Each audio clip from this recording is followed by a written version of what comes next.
What is going on, YouTube? I am Germ here, as you guys can see up on the screen. Today I want to talk a little bit about Sofi Technologies Incorporated. This is ticker symbol SOFI or Sofi, for those of you who are maybe not as familiar with the stock or with the company.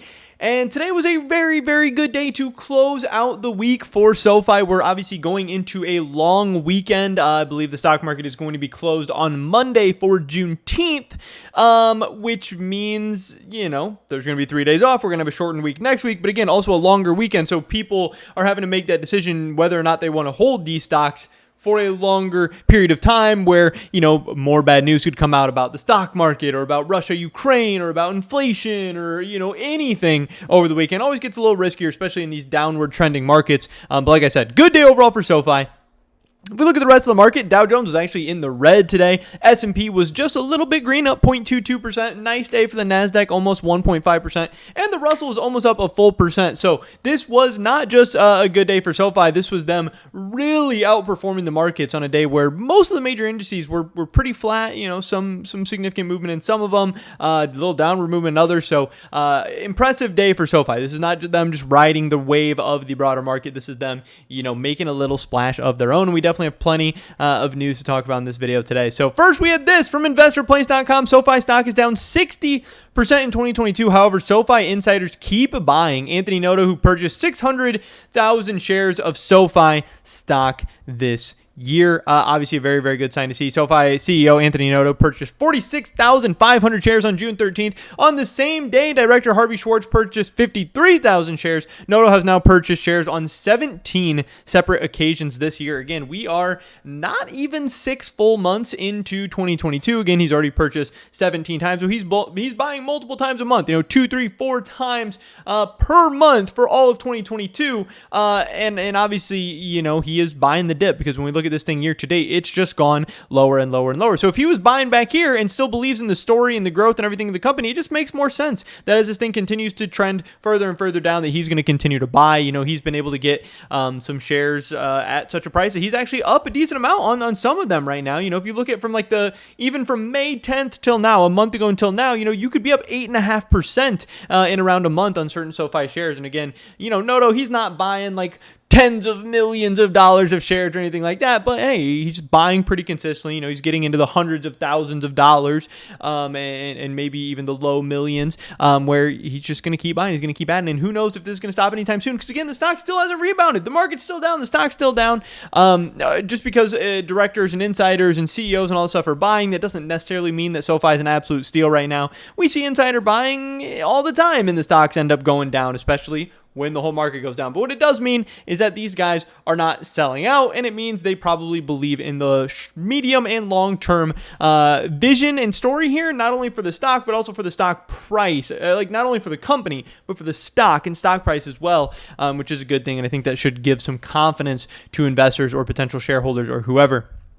We also have an article talking about which fintech stock could emerge stronger from the recent sell-off. Will PayPal, Block, or Sofi emerge stronger from the sell-offs? And this is the question that a lot of people, are going through right now. It's like, when the whole market's down, when everything's down, you know, we all hear like, hey, when there's blood in the streets, you want to buy, or we've all thought like, hey, I'd love to buy my favorite company at XYZ price. And now a lot of these companies all at the same time are hitting those price targets that people have maybe set for them 4, 6, 8, 12 months ago or whatever. But now when you look at, you know, like PayPal, Square, and Sofi, you have kind of 3 different options here. You have the more historical company in PayPal that is a fintech company, kind of a new age company that is a little bit more established, a little bit more profitable, a little bit more strong than these other 3. You have Square, who's kind of like the medium, the in-between. Yes, it's bigger than a Sofi. It's a little bit more established, but it's still got a ton of growth, a ton of speculation, but is the growth starting to cool off? And then you have Sofi, which is, you know, much less set in stone, kind of much less proven than these other ones. Maybe not going to ever hit the total ceiling of a Square or PayPal, but maybe, but it seems way riskier than the other 2 as well. Maybe the highest risk, high reward. I don't know for sure. PayPal, maybe the lowest lowest risk, lowest reward. So this is a question that a lot of people haven't decided right now, because you can't put your money everywhere. Maybe you can just buy an index fund or whatever, but if you're trying to buy single stocks, everything's on sale. How do you pick? And this place says, PayPal growth prospects look good as a company focused on new initiatives and expansions. Square, Cash App showed strong growth in the first quarter, leaving analysts optimistic. And for SoFi, they're showing promise with its new status as a bank in the anticipation of the expiration of the student loan moratorium. So this is a very, very interesting question. I'd love to hear your guys' thoughts and opinions about this. Obviously, you're watching a SoFi video right now, but do you think SoFi is going to be a better investment over the next, let's say, 3 to 5 years than PayPal or Square? I don't know. Only time will tell. Of course, we have this, a post from the SoFi stock subreddit. Now is the time to buy. According to this person, extra host 5656. Per our last filing, our net equity was $5.21 billion. This was at $1.2 in deposit assets, and Noto and team just said we were at about $2.2 billion with $100 million added weekly. In a 1-to-1 scenario, that would put our equity at around $6.21 billion, not accounting for an increase in liabilities. Our current market cap, $5.2 billion. Now, this isn't perfect because we don't know what is increased on the liability side, but currently my known net assets with known liabilities makes my overall equity higher than my market cap by roughly $1 billion. And that, ladies and gents, is why Noto can't stop buying. This is a long-term steal. We are so undervalued that disregarding the market growth, revenue growth, and positive cash flow growth, our current equity on hand is more than our market cap. And this top comment here says, don't forget one thing, all those deposits have interest expense and are written down in the liability section as well. So it isn't 1-to-1 to book value, but it is at least an interesting point, and somebody, bringing it up and actually using some of the numbers out there. Again, they don't have full information, but it doesn't mean, you have to take this as like the Bible or anything like that, but it is at least maybe an interesting starting point for a discussion around SoFi stock. We also have this: fintech banking platforms are appealing to younger generations. What does this mean for banking?